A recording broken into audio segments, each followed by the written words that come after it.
पूरा गंदगी नाले में पड़ा हुआ है, जिससे लग रहा है कि हम अभी भी 1947 में जी रहे हैं। चुनावी मैदान में तो पूरे बिहार में 243 सीट पे जो है चुनाव लड़ रही है। हमारी लड़ाई तो सिर्फ बीजेपी से है। एकदम आजकल गली नली का बात तो चल रहा है और काम भी चल रहा है, लेकिन एक्चुअल जहां गली नली बनना चाहिए वो चीज नहीं हो रहा है।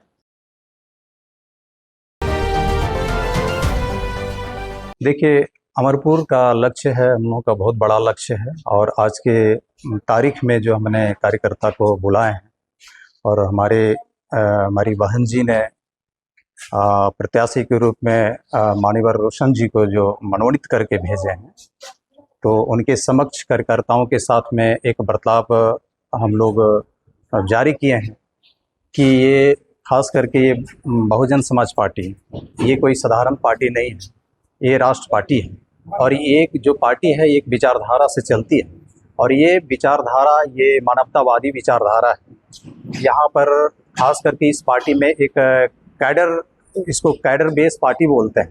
कैडर बेस पार्टी का मतलब होता है कि यहाँ पर एक इंसानियत का एक क्लास दिया जाता है और पूरी तरह से ये संवैधानिक बेस पार्टी कहा जाता है।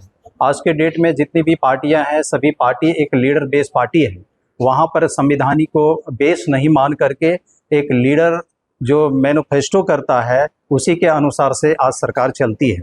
आज के डेट में देखें कि हमारे देश में सरकारें चल रही हैं, हमारे बिहार में सरकार चल रही हैं, लेकिन खास करके देखे होंगे कि अक्सर सरकार जितनी भी योजना बनाती है और मंचों पे ये कहा जाता है कि गरीबों के लिए योजना बनाई जाती है, लेकिन पूरी गरीबों के लिए योजना बनाई जाती है केवल मंचों पे और भाषणों में ये निहित रह जाता है। वास्तविकता ये अगर देखा जाता है कि जिसके लिए खास करके योजना बनाई जाती है आज के डेट में भी वो खासकर वंचित है और पूरा लाभ नहीं ले पाता है। आज के डेट में आप चले जाइए, गरीब लोग कहीं भी, मैनिफेस्टो हमारा ये है कि खास करके मैनिफेस्टो बिहार में ये है, कानून की व्यवस्था यानी लॉ एंड ऑर्डर की जो स्थिति है काफ़ी जर्जर स्थिति है।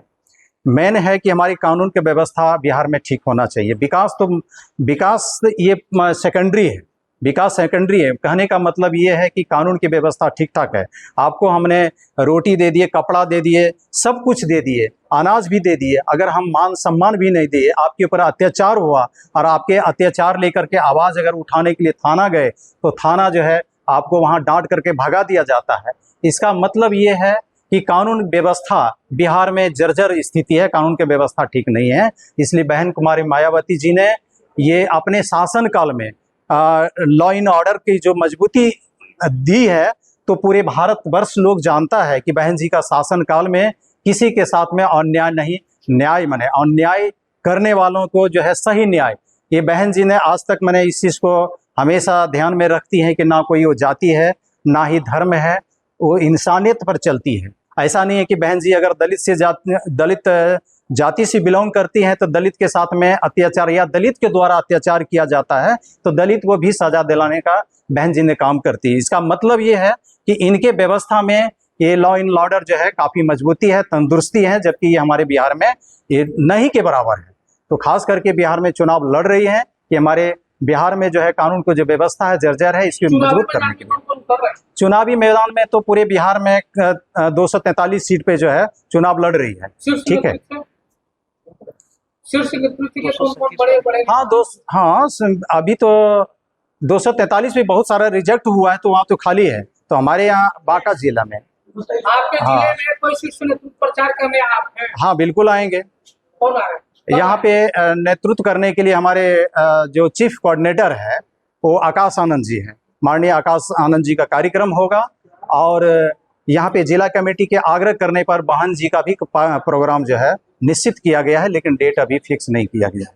इस बार बीएसपी जो है ना सर्वजन हिताय सर्वजन सुखाय की विचारधारा को लेकर चल रही है, इसलिए हम लोग ने रोशन सिंह राठौर को यहाँ प्रत्याशी के रूप में उतारे हैं और इस उतारने का मकसद ये है कि हम लोग सर्व समाज को लेकर चलते हैं और किसी एक समाज के ऊपर ज़्यादा फोकस नहीं रहता है। सर्व समाज को लेकर चलते हैं और सर्व समाज के उत्थान की बात करते हैं। हम लोग हर समाज को हम लोग रिस्पेक्ट करते हैं, हर समाज को हम लोग ऊंचाइयों पर देखना चाहते हैं, हर समाज को एक समानता देना चाहते हैं। कोई समाज अगर स्वर्ण में भी है, जो गरीब है, जो दबे कुचले हैं, उनको हम लोग एक विचारधारा से लेकर चलते हैं, एक रणनीति की तरफ लेकर चलते हैं। लड़ाई किससे? हमारी लड़ाई तो सिर्फ ये बीजेपी से है। आपका मतलब है एकदम एकदम और जो दावे कर रहे हैं कि जनसुराज पार्टी भैया, उनका अभी तक राजद का तो जान रहे हैं, जंगल राज, वो तो बोलने के लायक नहीं है। उनका तो लाठी प्लान बड़ा समस्या है। और रह गया जनसुराज का, तो जनसुराज का ऐसा स्थिति है कि उनका अभी तक कैडर बेस पॉइंट नहीं है। ये बीएसपी का कैडर वोट है और ये जनसुराज का कोई कैडर वोट नहीं है, कोई कैडर विचारधारा नहीं है। बहुजन का अभी भी नेतृत्व सही तरीके से और सही हाथों में नहीं है, तो इसलिए हमें लगता है कि जहां भी हम जाते हैं वो एकत्रित हो रहे हैं और वो चाह रहे हैं हमें भी देखने वाला कोई मिले, जो हमारे दुख, हमारे दर्द, हमारी समस्याएं, जो छोटी छोटी समस्याएं हैं, रोड है, गली है, नाला है, पेंशन है, राशन है, कम से कम इस सब चीज पे कोई भी नेता ध्यान दे। मेन इन लोगों को कुछ नहीं चाहिए, इन लोगों को मूलभूत सुविधा जो सरकार के द्वारा या इनके लिए जो संविधान के तहत दिया जा रहा है वो इन लोगों को नहीं मिल रहा है।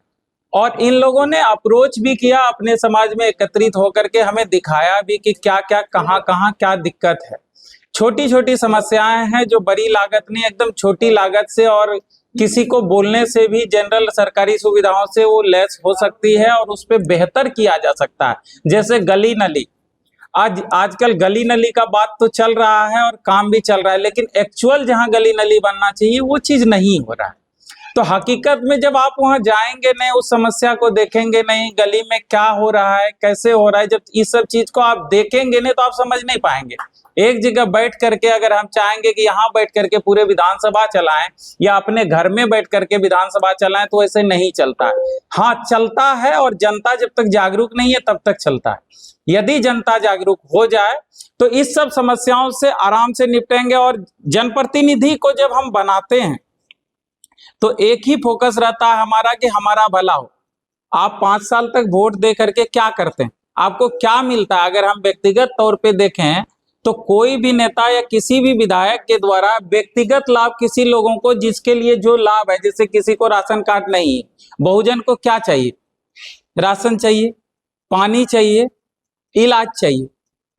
तीनों हम कहते हैं कि हम जहां जहां देखते हैं कोई खाट पे पड़ा हुआ कहता है सरकारी हॉस्पिटल में इलाज कराने गए, सरकारी दवा नहीं दिया इसीलिए हम रुक गए।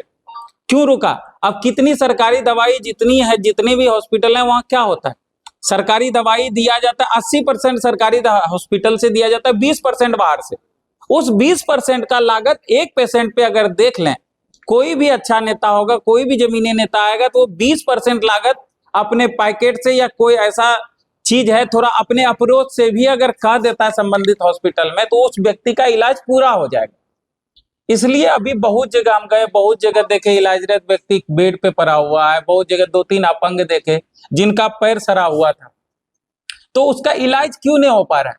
क्या सरकारी हॉस्पिटल नहीं है? सब चीज है, लेकिन उनको हॉस्पिटल तक पहुंचाने की सुविधा नहीं। ये कौन करेगा? बहुजनों के लिए कौन करेगा? हम सक्षम है, हमारे लिए पैर भी कोई भी कर देगा। इनके लिए कौन करेगा? इनका नेता ही कर पाएगा और इनका अपना ही नेता कर पाएगा।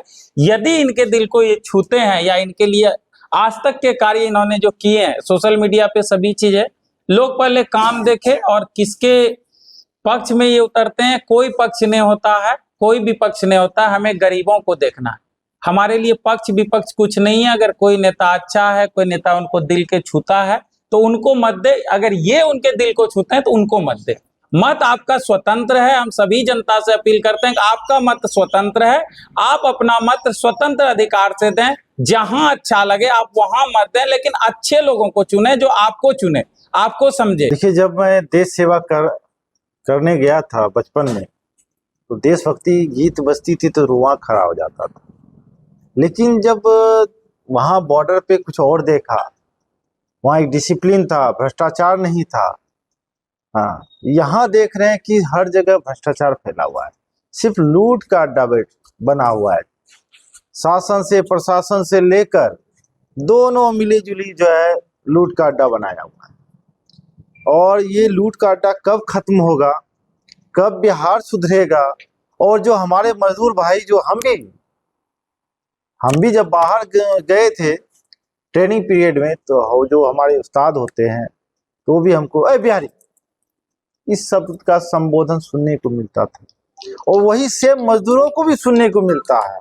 आखिर हमारे नेता कब जगेंगे, कब यहाँ पे जो लोग हैं वो मजदूर जो बन के जाए, जो हमारी फैक्ट्रियां बना दिया, मजदूर फैक्ट्री, हमारा जिला मजदूर फैक्ट्री, उसको कब रुकेगा ये तो हमको भी पता नहीं है, नेता क्योंकि ध्यान नहीं दे रहा है। आपने जिक्र किया रोशन जी कि बिहारी शब्द को जो है लोग गाली के तौर पर यूज करते हैं। प्रशांत किशोर भी तो यही कह रहे हैं। बिल्कुल। आप में और प्रशांत किशोर में क्या है? प्रशांत किशोर जी एक पॉलिटिकल लोग हैं, हमने उसको जमीन पे देखा है, हम जमीन पे चले हैं। वो लद्दाख में ड्यूटी नहीं दिए हैं, हम लद्दाख में ड्यूटी दिए हैं, हम बर्फ में ड्यूटी दिए हैं, जहाँ -40 -50 डिग्री है, वहां हमने देखा है। वहां भी बिहारी के जो लोग हैं पोर्टल का काम करते हैं और 50 केजी 60 केजी 40 केजी सामान जो है कैरी करके वहां तक पहुंचाते हैं। वो सिर्फ सुने हैं, हम देखे हैं, ये अंतर है। अमरपुर में क्या मूलभूत समस्या है और मैनिफेस्टो आप अपना बताएं। मूलभूत सुविधा, हम जब अभी घर घर जा रहे हैं तो मैं उस इंजीनियर को भी धन्यवाद देता हूं जिसने सड़क से इतना ऊंचा, मतलब 2.5 फीट ऊंचा सड़क से वो नाला बनाया हुआ है। जहां हमारे बहुजन भाई लोग रह रहे हैं वहां इतना ऊंचा नाला बनाए हुए हैं। पानी जो है जल जमाव वहीं पे हो रहा है, कैसे रह रहे हैं वो तो हमको नहीं पता चल रहा है। और पूरा गंदगी नाले में पड़ा हुआ है, जिससे लग रहा है कि हम अभी भी 1947 में जी रहे हैं। सिर्फ कागजी जो प्रक्रिया है, आज तक जितने भी नेता हैं देश की आजादी से सिर्फ गरीबों के लिए ये योजना, गरीबों के लिए ये योजना, लेकिन गरीबों तक योजना कहाँ जा रही है पता चल रहा है। किसानों के लिए पक्की नहरीकरण व्यवस्था। दूसरा है औद्योगिक क्षेत्र स्थापित करना और पलायन को रोकना। तीसरा नंबर में है कि 200 बेड का आधुनिक अस्पताल सुविधा। चौथा में है महिला कॉलेज का निर्माण। छठा नंबर में है सैनिक स्कूल कैंटीन की व्यवस्था। 7वां है भ्रष्टाचार को खत्म करना। आगे हैं दोनों प्रखंड में विधायक सहायता से केंद्र बनवाना एवं हेल्थ नंबर जारी करना। 9वां है कि जेष्टगोरनाथ मंदिर का कायाकल्प करना। 10वां है सर्वजन हिताय सर्वजन सुखाय के रूप में कार्य करना। 11वां है अमरपुर प्रखंड को अनुमंडल बनाना। और 12वां है शंभुगंज अमरपुर बाईपास का निर्माण। 13वां है अमरपुर किसानों को गन्ना फसल के लिए प्रोत्साहित करना एवं कोल्ड स्टोरेज का निर्माण करना। 14वां है पुरातत्व सर्वेक्षण संस्थान का निर्माण करना। ये हमारा मैनिफेस्टो है। मतलब 14 बिंदुओं पर आप लोग काम जी, इस बिंदुओं पर काम करेंगे। पहला बिंदु इसलिए लिया गया है किसानों के लिए कि किसान एक्चुअली जो अनाज उगाते हैं तो इसको अन्नदाता बोलते हैं। पूरे भारतवर्ष में या पूरे देश भर में अगर इसको कहा जाए तो अन्नदाता यही है, लेकिन उसको क्या है ना कि अन्नदाता को हम लोग बहुत साइड कर देते हैं, इसलिए ज़्यादा करके किसानों के लिए ये काम करेंगे।